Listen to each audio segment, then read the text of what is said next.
In this video, I'm going to show you how you can fix unable to change screen time limit on TikTok account. So if you're trying to change your daily screen time limit unsuccessfully, then let me show you how you can fix this. If you find this video helpful, please like and subscribe to this channel. Alright, the first thing you need to do is to go ahead and log into your TikTok account and then tap on your profile icon here to go to your profile.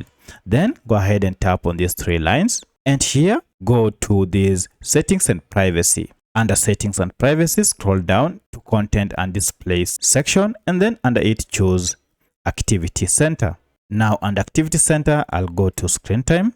And as you can see here, I want to adjust my screen time limit from 45 minutes to 2 hours.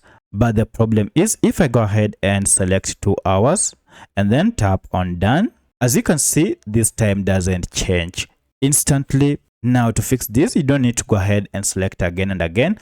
All you need to do is to go ahead and just refresh your page or just go back and come back to screen time. And now if you open afresh, you should be able to see the screen time limit has now been adjusted from 45 minutes to 2 hours. So that's how you can fix this problem of finding an issue or a problem or a challenge with changing daily screen time limit on your TikTok account. If you have any other question, kindly let me know in the comment section. Otherwise, thanks for watching and let's meet in the next video.